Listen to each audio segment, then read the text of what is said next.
Hello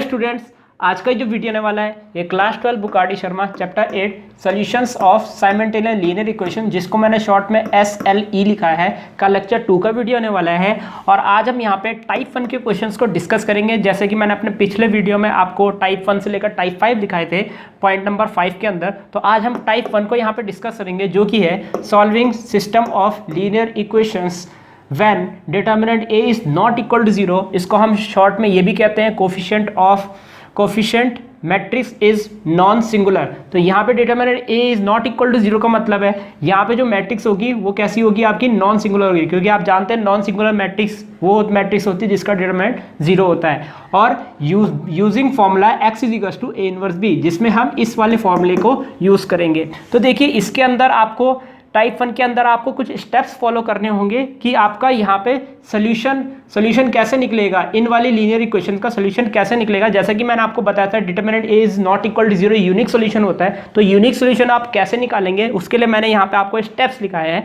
तो इसी तरीके से आपको यूनिक सोल्यूशन यहाँ पे निकालना है। चलिए यहाँ पे हम स्टेप्स को डिस्कस कर लेते हैं कैपिटल A वाले पॉइंट पे। तो step 1, find capital A x और capital B।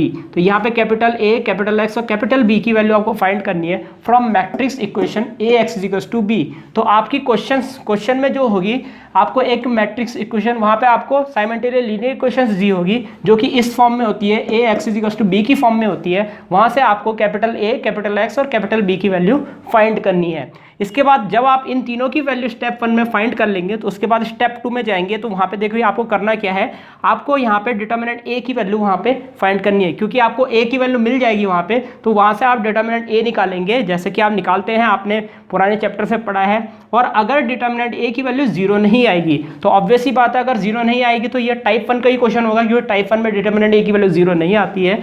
Then system of equations is unique. तो यहाँ पे सिस्टम ऑफ इक्वेशन जो होगा वो यूनिक होगा, क्योंकि डिटरमिनेंट A की वैल्यू 0 है। और यहाँ पे कंसिस्टेंट भी होगा, जैसे कि मैंने आपको बताया था टेबल में आप देख सकते हैं कि डिटरमिनेंट A की वैल्यू 0 तब नहीं होती है जब आपका सोल्यूशन यूनिक हो और वो आपका कैसा सिस्टम हो, कंसिस्टेंट सिस्टम हो। तो ये लाइन आपको लिखना ही लिखना है वहाँ पे। जब आपका डिटरमिनेंट 0 नहीं आएगा तो ये लाइन आप मस्ट लिखेंगे, system of equations is unique and consistent. तो जब आप ये लिख देंगे यूनिक एंड कंसिस्टेंट, तो यानी कि यहाँ पे हम क्या कर सकते हैं, A इनवर्स की वैल्यू निकाल सकते हैं। तो याद रखिएगा A इनवर्स यहाँ पे हम निकाल सकते हैं। तो स्टेप 3 में हम यहाँ पे क्या करेंगे, A इनवर्स की वैल्यू फाइंड करेंगे इस वाले फॉर्मूले के द्वारा, A inverse is equal to adjoint A upon determinant A। जैसे कि आप चैप्टर 7 में निकालते हैं, बिल्कुल उसी तरीके से आप A इनवर्स को निकालेंगे। A आपको पता है, डिटरमिनेंट A आपने निकाल दिया है, एडजॉइंट A आप निकालेंगे और एडजॉइंट A और डिटरमिनेंट A के तरीके से फिर आप A इनवर्स निकाल देंगे। जब आप A इनवर्स भी निकाल देंगे, A इनवर्स आपको मिल जाएगा।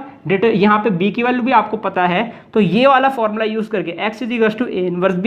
तो यहाँ पे आप कैपिटल X की वैल्यू फाइंड करेंगे। तो ये सारी जद्दोजहद हम किसके लिए करते हैं, कैपिटल X की वैल्यू फाइंड करने के लिए करते हैं। तो जो कैपिटल X है उसके अंदर आपको small x, small y, small z की वैल्यूज फाइंड करनी है। तो कैपिटल X एक मैट्रिक्स होती है जिसके अंदर आपके ये एलिमेंट्स होते हैं x, y, z, इनकी वैल्यू आपको फाइंड करनी है इस वाले फॉर्मूले को यूज करके, जैसे कि मैंने यहाँ पे टाइप 1 की शुरुआत में लिखा है। इस फॉर्मूले का यूज हम लास्ट में करते हैं। यहाँ से स्टेप 1, 2, 3 आप कह सकते हैं ये आपका चैप्टर 7 की तरह है, बिल्कुल आपको A इनवर्स तक निकालना है। और यहाँ पे एक स्टेप आपका बढ़ गया इस चैप्टर में, 8 चैप्टर में, जिसमें आपको इस वाले फॉर्मूले का यूज करना है और यहाँ से आपको कैपिटल X यानी कि स्मॉल x, y, z की वैल्यूज आपको निकाल देनी है। और यहाँ से आपका आंसर यहीं पर खत्म हो जाएगा यूनिक सोल्यूशन के लिए, क्योंकि ये टाइप 1 आपका किस पे बेस्ड क्वेश्चन है, यूनिक सोल्यूशन पे बेस्ड क्वेश्चन है, questions based on unique solution. तो इस प्रकार आपका यहाँ पे टाइप 1 के सारे स्टेप्स यहीं पर समाप्त होते हैं।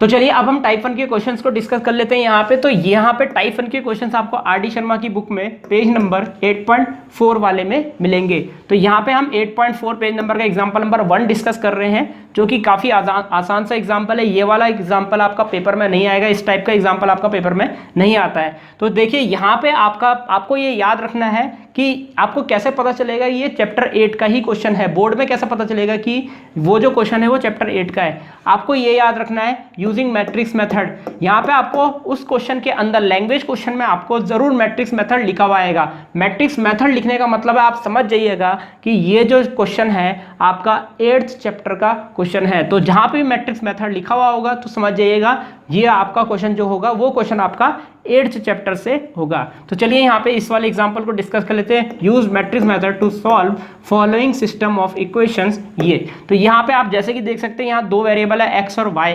तो यहाँ पे दो वेरिएबल है, इसके लिए आपको दो इक्वेशंस दी गई है। तो जब भी आपका यहाँ पे दो वेरिएबल होंगे तो दो इक्वेशंस दी जाएगी, तीन वेरिएबल होंगे तो तीन इक्वेशंस दी जाएगी। तीन वेरिएबल से ज्यादा का क्वेश्चन आपका पेपर में नहीं आएगा, तो दो वेरिएबल वाला तीन वेरिएबल वाला ही आएगा, और तीन वेरिएबल वाला ही क्वेश्चन पेपर में आता है 6 नंबर में। तो फिलहाल तो हम इस क्वेश्चन को डिस्कस कर लेते हैं। हमें गिवन क्या है, तो यहाँ पे लिख देते हैं गिवन सिस्टम ऑफ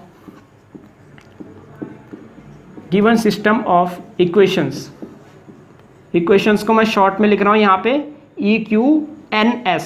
तो equations, given system of equations are, तो यहाँ पे हमारे पास कौन कौन सी इक्वेशन है, 5x - 7y = 2 और 7x - 5y = 3। तो इस प्रकार से हमें ये दो इक्वेशंस आपको दे रखी है क्वेश्चन के अंदर। तो स्टेप 1 में जाते हैं। स्टेप 1 में आपको करना क्या है, स्टेप 1 में आपको कैपिटल A, कैपिटल X और कैपिटल B की वैल्यू फाइंड करनी है। तो सबसे पहली लाइन आप देखिए क्या लिखेंगे, वहां पे मैंने आपको लास्ट में लिखा था AX = B। तो यहाँ पे भी आपको इस जो जब आप गिवन लिख देंगे उसके बाद आप यही लिखेंगे AX = B। तो यहाँ पे आपको जैसे आप जो इक्वेशन आपको क्वेश्चन में दी गई जैसे आप वो लिखेंगे उसकी नेक्स्ट लाइन में आप यहाँ पे ये लिखेंगे। तो इसका मतलब मैं आपको ये बताना चाहता हूँ कि यहाँ पे लेफ्ट हैंड साइड क्या लिखा गया है, A और X, यानी कि ये जो है लेफ्ट इक्वल टू के लेफ्ट हैंड साइड ये पूरा आपका AX है, और यहाँ पे राइट हैंड साइड ये 2 और 3 जो एलिमेंट दिख रहे हैं ये आपके B के एलिमेंट है। तो यहाँ से सबसे पहले हम A मैट्रिक्स को लिखेंगे, therefore AX = B, therefore A = देखिए A = यहाँ पे क्या होगा। तो जैसे कि आप देख सकते हैं यहाँ दो मैट्रिक्स आपस में मल्टीप्लाई कर रही है, A मैट्रिक्स और X मैट्रिक्स का ये मल्टीप्लिकेशन है। तो यहाँ पे A मैट्रिक्स होगी क्या, तो A मैट्रिक्स देखिए यहाँ पे आपके लेफ्ट हैंड साइड में जितने भी नंबर दिख रहे हैं, लेफ्ट हैंड साइड में यहाँ पे आपका ये नंबर दिख रहा है जो कि 5 है, यहाँ पे y का नंबर दिख रहा है जो कि -7 है, और इसके बाद ये x का कोफिशिएंट यहाँ पे 7 है और y का कोफिशिएंट यहाँ पे क्या है, -5 है। तो यहाँ पे लेफ्ट हैंड साइड में x और y के जो कोफिशिएंट्स होते हैं वो आपके A मैट्रिक्स के अंदर आ जाते हैं, आपको ये याद रखना है। तो देखिए जो जहाँ पे है उसी पोजीशन में मैंने लिखा है, पहले x का कोफिशिएंट लिखा, फिर -7 आया, तो उसके बाद मैंने इसी लेफ्ट साइड में आपका -7 तो लेफ्ट साइड में -7 को ही लिखा, नीचे आपका 5 के नीचे 7 था तो 5 के नीचे मैंने 7 को लिखा। कोफिशिएंट्स को लिखना है, याद रखिएगा, आपको कोफिशिएंट्स लिखने हैं, याद रखिएगा, वेरिएबल्स नहीं लिखने हैं, नंबर्स को लिखना है, कोफिशिएंट्स को लिखना है। तो A की वैल्यू आपकी इस प्रकार से हो जाएगी। लेफ्ट हैंड साइड में जितने भी आपके नंबर्स हैं उनको आप A मैट्रिक्स के अंदर बंद कर देंगे। कैपिटल X यहाँ पे देखिए क्या होगा, कैपिटल X होते हैं लेफ्ट हैंड साइड में जितने भी वेरिएबल आपके मौजूद होते हैं वही आपके कैपिटल X होते हैं। तो जैसे कि आप देख सकते हैं इस क्वेश्चन में आपके लेफ्ट हैंड साइड में दो ही वेरिएबल मौजूद हैं जो कि है x और y। तो आप ऊपर के साइड x लिखेंगे, नीचे के साइड आप y लिख देंगे। तो यहाँ पे आपका कैपिटल X की वैल्यू यहाँ पे क्या हो जाएगी, कैपिटल X की वैल्यू जो भी वेरिएबल आपके लेफ्ट साइड में दिए हुए हैं x और y, तो यहाँ पे आप x लिख देंगे और नीचे के साइड आप y लिख देंगे। तो यहाँ पे x और y तो आपको लेफ्ट और राइट में दिए गए, लेकिन आपको x को हमेशा ऊपर से नीचे की तरफ लिखना है। तो चलिए अब हम b की वैल्यू लिख देते हैं। तो b की वैल्यू जैसे कि आप जानते हैं b कहाँ पे है हमारा, right hand side. Right hand side में हमारे पास जो नंबर दिए हुए वो है 2 और 3, देयरफॉर हम लिख देंगे b = 2, 3। तो इस प्रकार से हमें A की वैल्यू, X की वैल्यू और B की वैल्यू मिल चुकी है। सिंपल है, B की वैल्यू आपको काफ़ी आसानी से पता चल गई है।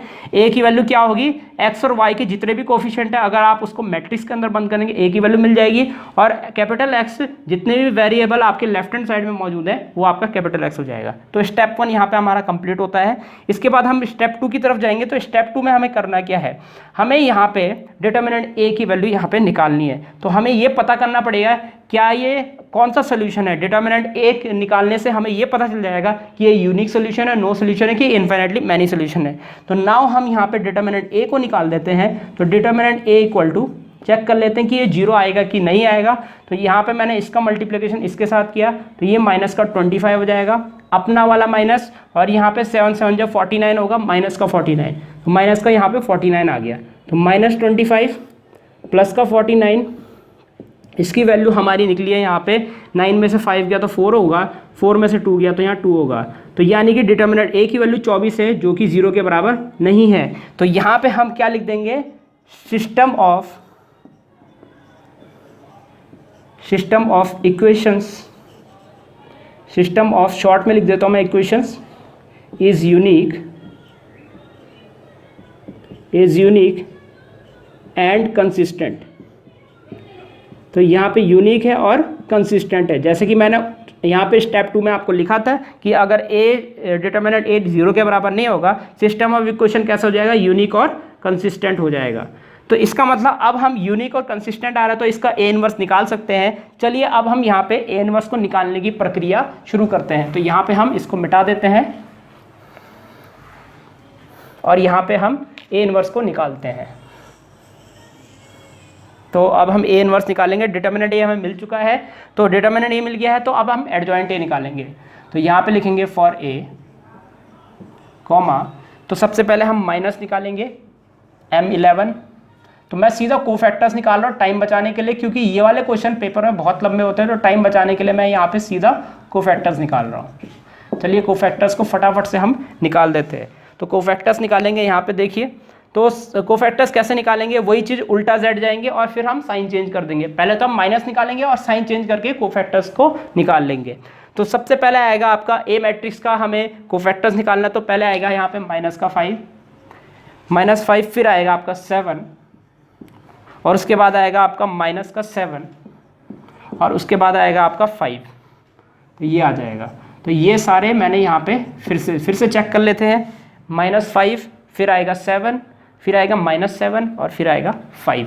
तो ये हमारे कोफैक्टर्स निकल चुके हैं। पहले तो माइनस निकल चुके हैं। अब हम क्या करेंगे, यहाँ पे C12 और C21 यहाँ पे साइन चेंज कर देंगे। ये प्लस में है तो ये माइनस में हो जाएगा, ये माइनस में तो ये प्लस में हो जाएगा। अब ये कोफैक्टर्स बन चुके हैं। पहले ये माइनस निकले थे, साइन चेंज करने के बाद अब कोफैक्टर्स हो चुके हैं। तो एडजॉइंट ए निकाल लेते हैं। एडजॉइंट ए इक्वल टू, यहाँ पे हम लिखेंगे -5 -7 7 5 और इस पूरे का ट्रांसपोज। तो एडजॉइंट ए की वैल्यू यहाँ से हमारी क्या आएगी, एडजॉइंट ए इक्वल टू -5 -7 7 5। तो यहाँ पे मैंने ट्रांसपोज भी कर दिया है। तो एडजॉइंट ए हमारा निकल चुका है। डिटर्मिनेंट ए की वैल्यू यहाँ पे 24 है। देयरफॉर अभी हम ए इनवर्स का फॉर्मूला लिखेंगे। यहाँ पे आपको फॉर्मूला लिखना जरूरी है 8 चैप्टर के अंदर। तो पहले आप फॉर्मूला लिखेंगे, उसके बाद ही आप यहाँ पे वैल्यू डालेंगे। तो यहाँ पे 1/24 हो जाएगा पहले तो, क्योंकि यहाँ डिटर्मिनेंट ए की वैल्यू 24 है, तो 1/24। फिर हम एडजॉइंट ए की वैल्यू डाल देते हैं। तो -5 -7 7 5। तो देखिए इस तरीके से ही आपको ए इनवर्स को यहाँ पे छोड़ देना है। 8 चैप्टर के अंदर आपको ऐसे ही कर देना है। गलती से भी 1/24 को अंदर मल्टीप्लाई मत कीजिएगा, नहीं तो आपका आंसर नहीं आएगा। बहुत मुश्किल हो जाएगा आंसर निकालना। आ तो जाएगा लेकिन बहुत मुश्किल हो जाएगी कैलकुलेशन। तो 1/24 को बाहर ही रहने दीजिएगा। तो ए इनवर्स की वैल्यू हमारी मिल चुकी है। तो हमारे यहाँ पे स्टेप 3 भी अब कंप्लीट हो चुका है। स्टेप 2 आपका ये था डिटर्मिनेंट ए की वैल्यू निकालना। स्टेप 3 भी आपका कंप्लीट हो चुका है। ए इनवर्स हमारा निकल चुका है। तो ए इनवर्स हमें पता चल गया, बी हमें पहले से इस क्वेश्चन में पता है। तो now using x = A inverse B। तो यहाँ पे देखिए, यहाँ पे हम इस फॉर्मूले का यूज़ करेंगे। कैसे, देखिए यहाँ पे हमें ये क्वेश्चन इस तरीके से दिया हुआ था। ये a की पावर +1 है, a की पावर +1 राइट हैंड साइड जाएगी तो a की पावर -1 हो जाएगी। तो यहाँ पे हम कह सकते हैं कि x = A की पावर -1 B हो गया। तो यानी कि यहीं से आपका ये फॉर्मूला निकला है, इसी से आपका ये फॉर्मूला निकला है। a की पावर +1 को उधर ले गए तो a की पावर माइनस हो गया। तो यहाँ पे आपका ये जो फॉर्मूला है वो यहीं से आया है। तो यहाँ से हम कैपिटल X की वैल्यू अब फाइंड करेंगे। चलिए यहाँ पे कैपिटल X की वैल्यू हम निकाल लेते हैं। तो यहाँ पे कैपिटल X की वैल्यू आप जैसे कि देख सकते हैं, यहाँ स्मॉल x स्मॉल y है, तो इसके नीचे आप स्मॉल x स्मॉल y यहाँ पे वैल्यू रख देंगे लेफ्ट हैंड साइड में। ए इनवर्स की वैल्यू हमने निकाल दी जो कि ये है।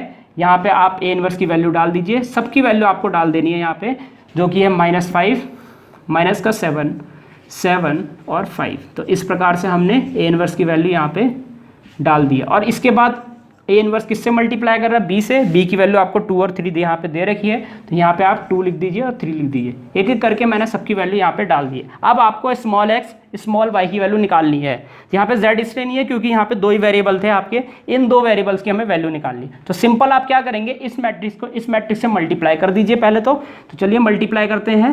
तो यहाँ पे x लिखेंगे, फिर y लिखेंगे इक्वल टू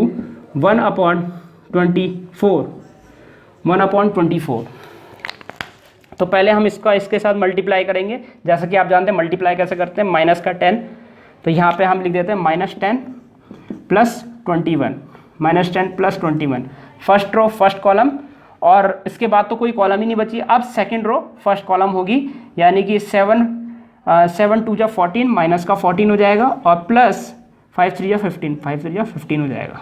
चलिए इसको थोड़ा सा और सॉल्व कर लेते हैं, देखते हैं क्या आता है हमारा। तो यहाँ पे मैं मिटा देता हूँ। तो आंसर हमारा जस्ट आने ही वाला है, थोड़ा सा ही बचा है हमारा आंसर आने के लिए। तो यहाँ पे हम लिखेंगे लेफ्ट साइड में small x small y equal to 1/24। यहाँ पे क्या आएगा देखिए, यहाँ पे आ जाएगा 11, यहाँ पे देखिए 21 - 10 11 आएगा, और वहाँ पे आएगा 15 - 14 1, तो यहाँ पे 1 आ गया। तो इसके बाद आप क्या करेंगे देखिए, अब आप 1/24 को यहाँ पे अंदर मल्टीप्लाई कर सकते हैं। 1/24 को मल्टीप्लाई करेंगे तो देखिए क्या आएगा, x यहाँ पे लिखा, y यहाँ पे लिखा हमने, इक्वल टू यहाँ पे आ जाएगा आपका 11/24। तो मैं यहाँ पे 11 डिवाइडेड बाय 24 लिख देता हूँ, और यहाँ 1 डिवाइडेड बाय 24 लिख देता हूँ। तो इस प्रकार से मैंने यहाँ पे लिख लिया है। 24 को मैंने दोनों एलिमेंट्स के साथ डिवाइड कर दिया है। तो यहाँ पे आपका जो फाइनल आंसर आ जाएगा, अब सिंपल है, यहाँ पे आपको क्या करना है, ऊपर वाले को ऊपर वाले के साथ कंपेयर करना है, क्योंकि ये यहाँ पे ये दोनों मैट्रिक्स क्या है, इक्वल है। तो x की वैल्यू यहाँ पे हो जाएगी हमारी 11/24, therefore x is equal to 11/24, और नीचे वाली वैल्यू के साथ कंपेयर होगी तो y इक्वल टू यहाँ पे आ जाएगा 1/24। तो फाइनल आंसर आपका ये हो जाएगा, और यहाँ पे ये क्वेश्चन यहीं पर समाप्त होता है। तो इस प्रकार से आपको स्मॉल एक्स स्मॉल वाई की वैल्यू निकालनी है इस वाले क्वेश्चन के लिए। और अगर 3 वेरिएबल वाला आएगा तो इस स्मॉल एक्स स्मॉल वाई और स्मॉल जेड की वैल्यू आप निकाल देंगे, और यहीं पर आपका आंसर खत्म हो जाएगा। तो इस प्रकार हमारा ये वाला एग्जाम्पल यहीं पर समाप्त होता है। तो स्टूडेंट्स इस प्रकार ये वीडियो यहीं पर समाप्त होता है। उम्मीद है आपको वीडियो समझ आया होगा। इसके नेक्स्ट वीडियो में हम आगे के एग्जांपल्स डिस्कस करेंगे। इस वीडियो को देखने आपका बहुत बहुत धन्यवाद। अगर आपको वीडियो समझ आया तो आप वीडियो को लाइक जरूर कर दीजिएगा, और अपने दोस्तों को इसको शेयर जरूर कर दीजिएगा, और इस चैनल को सब्सक्राइब भी जरूर कर दीजिएगा, क्योंकि मैं आगे भी इसी तरह के वीडियोस आपके लिए लाता रहूँगा। तो सब्सक्राइब जरूर कर दीजिएगा। फिलहाल के लिए इस वीडियो में इतना ही, मिलते हैं हमारे नेक्स्ट लेक्चर में।